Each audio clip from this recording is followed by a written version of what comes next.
No ano de 1926, entre 10 e 15 jovens de Itabaiana, que viviam na região correspondente agora ao município de Macambira, deixaram suas casas e migraram para o estado de Minas, nos municípios agora conhecidos e grandes, que são Coronel Fabriciano e Antônio Dias.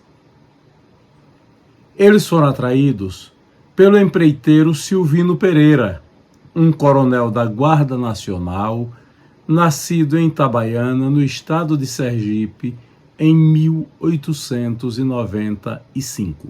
Estabelecido no ramo da construção civil, Silvino conseguiu um contrato para construir a estação ferroviária de Calado, atualmente Coronel Fabriciano, e parte da estrada de ferro Vitória-Minas naquele trecho. As obras, que estavam paralisadas, foram reiniciadas em 1920. Silvino Pereira viajou para Calado em 1922. Tinha 27 anos de idade e já estava casado com Dona Marcionília, também itabaianense, que o acompanhou. Mão de obra foi desde o princípio a maior dificuldade que Silvino encontrou para execução dos contratos. Por isto, durante cerca de 10 anos, ele levou muitos jovens sergipanos para trabalhar naquela região do estado de Minas Gerais. José Oséias Tolentino de Carvalho e seus 4 irmãos, Calazans, Jusa, Jaime e Emílio, foram atraídos pela promessa de emprego na estrada de ferro Vitória-Minas. Em Macambira, ficou somente a sua irmã Petrina, a única mulher da família.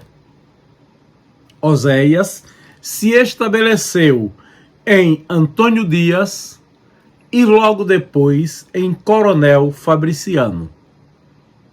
À medida que a obra avançava em direção ao Porto de Vitória, sob controle da Companhia Vale do Rio Doce, ele foi acompanhando o traçado da estrada de ferro, até que fixou residência em Vila Velha, onde se estabeleceu definitivamente com a sua prole de 4 filhos.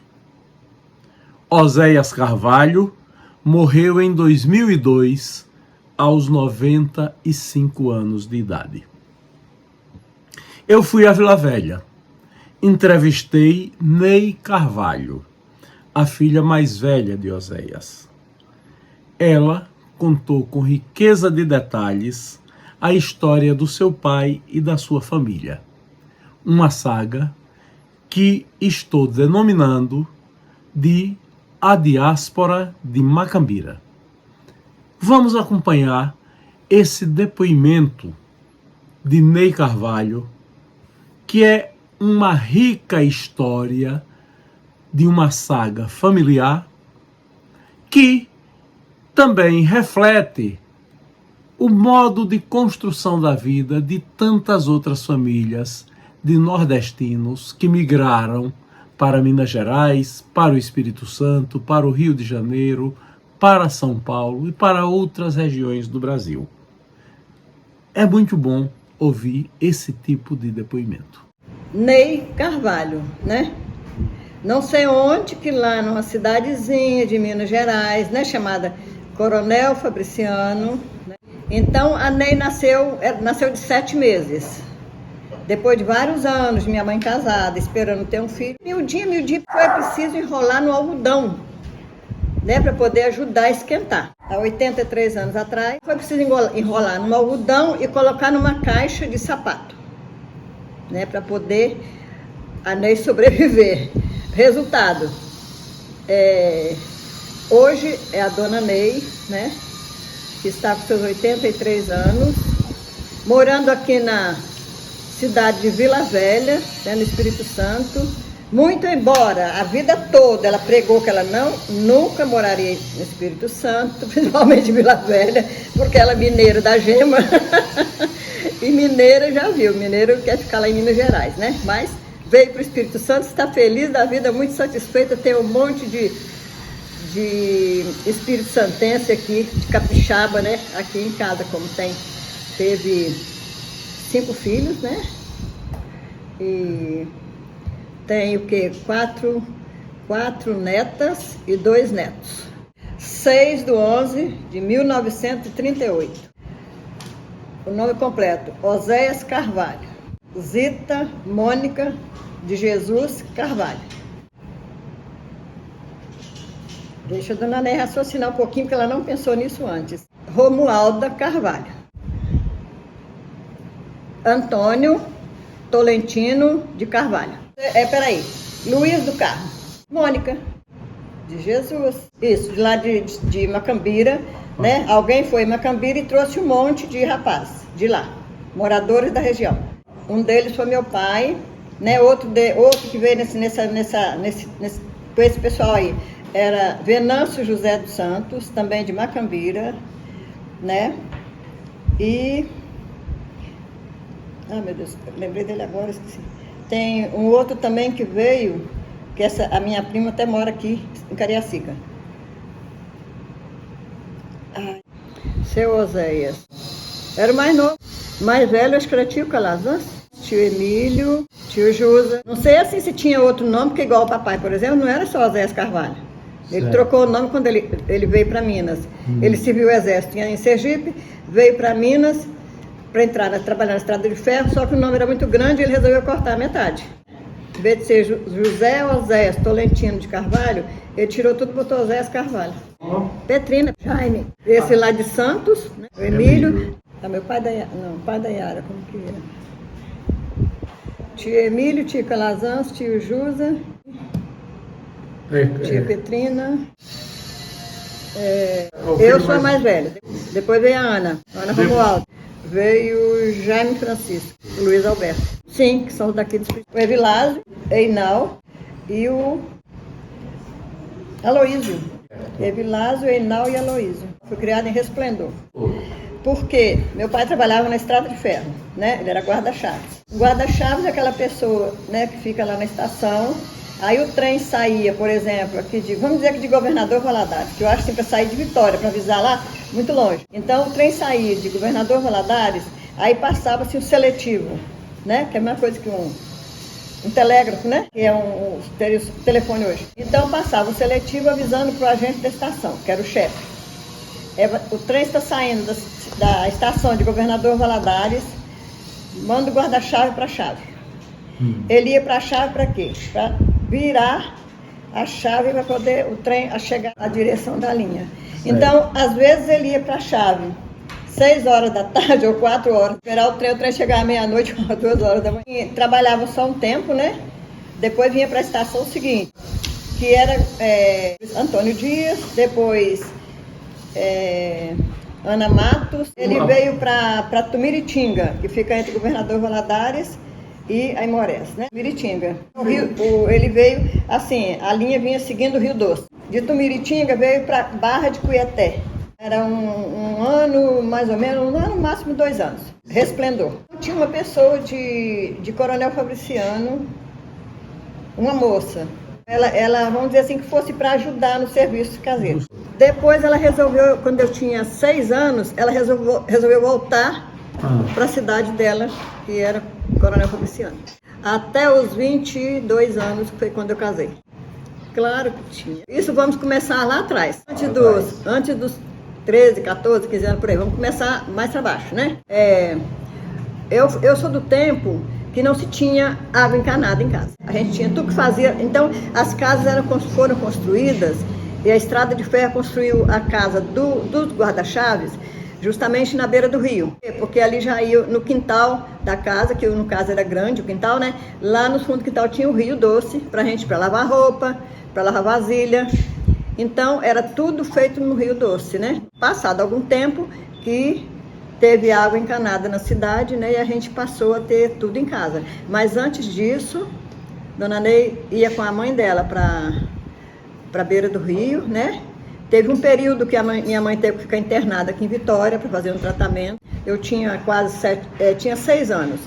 Passou-se um tempinho. Eu fui passar um tempo com a minha madrinha lá em Governador Valadares, que no caso, madrinha de batismo, era responsável pela criança, né? E precisou dela tomar conta de mim, então eu fiquei com a minha madrinha em Governador Valadares.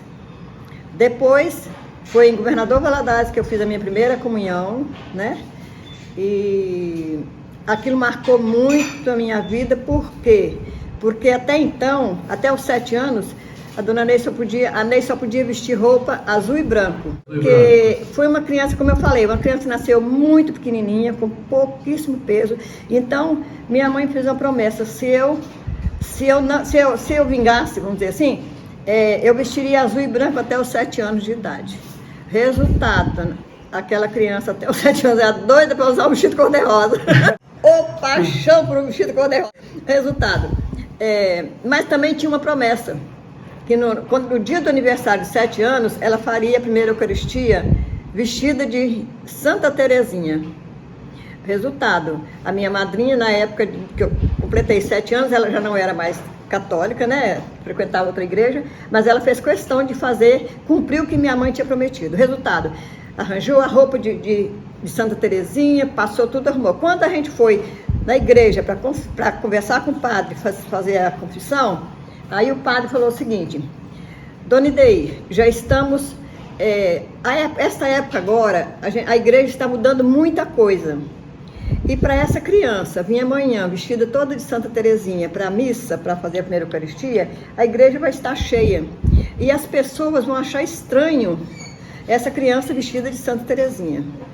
Então, a igreja já mudou muita coisa. Eu tenho direito, né? Eu posso liberar essa promessa que foi feita. Então, ela pode vir fazer a primeira Eucaristia vestida com outra roupa qualquer que a senhora quiser. Então, o que aconteceu? A Ney não foi vestida de Santa Terezinha, como estava aquela roupa linda lá arrumada, mas ela foi vestida com um vestido de tafetá cor-de-rosa, sainha godê, que era o sonho, mas acontece o quê? O tempo se passou, tudo bem, teve a festinha do aniversário que Dona Ideir fez, mas na cabeça daquela criança, ela queria ter feito a primeira Eucaristia vestida de branco, como todas as crianças, como a maioria das crianças fazia a primeira Eucaristia. Então, os anos se passaram, a Ney continuou na igreja, trabalhou na igreja, ajudava, cantava nas coroações, ela participou em todas as coroações na cidade de Resplendor. Mas quando no dia da primeira comunhão das crianças, que as crianças todas entravam de branco para fazer a primeira Eucaristia, a Ney não resistia, que ela ficava muito triste e chorava naquele dia, porque não fez a primeira Eucaristia vestida de branco, né? Isso foram anos e anos, né? Isso aí. Nossa, maravilha, né? A Estrada de Ferro se preocupava muito com os funcionários, né? Principalmente com os guarda-chaves. Eles trabalhavam muito, eles tinham que pegar, por exemplo, Resplendor é exportador de café e de galinha, né? Então era muito peso para eles, por exemplo, encher como é que fala? Um carro, um vagão, encher um vagão de sacas de café. Era um serviço pesado, né? Mas meu pai trabalhou ali, gostava muito, amava o que fazia, né? Depois ele resolveu, tinha um compadre, que até hoje ainda tem oficina lá, de caldeireiro. Meu pai resolveu, nos dias de folga, porque trabalhava às vezes à noite, uma noite, folgava 2 dias. Então, nesses 2 dias ele ia para essa caldeiraria, que chamava, né? E aprendeu a fazer tacho de cobre, aprendeu a fazer alambique para cachaça, né, para aguardente. Então, nos dias de folga, ele trabalhava nessa caldeiraria, né, que era do amigo e compadre dele. Então, ele tinha essas 2 profissões, né? E além disso, meu pai gostava muito de ajudar na igreja, né? Trabalhava muito na igreja. Teve um ano aí eu já era adolescente, já tinha meus 18 anos, 19 por aí. E eu me lembro que no mês de maio, papai era dos primeiros que para lá poder para a lista de trabalhadores durante o mês de maio na igreja, né? Que tinha festa todo santo dia. Então ele foi no dia 1º e o chefe dele, o chefe da estação, que tinha sido transferido para nossa cidade, ele e papai tinha uma rusgazinha lá de 1900, quando eles eram jovens, né? Mais jovens. Então, esse agente de estação e papai, um era desconfiado com o outro. Papai sergipano arretado, qualquer coisinha, né? Pegava-lhe um facão. Então, os dois foram trabalhar na igreja. No primeiro dia, papai vai colocar a tábua para poder a barquinha parar. Quando ele coloca a tábua, a barquinha vem, bate, pega na perna do papai, quebra a perna do papai. Pronto. 30 dias sem poder trabalhar. 30 dias em casa. O que acontece?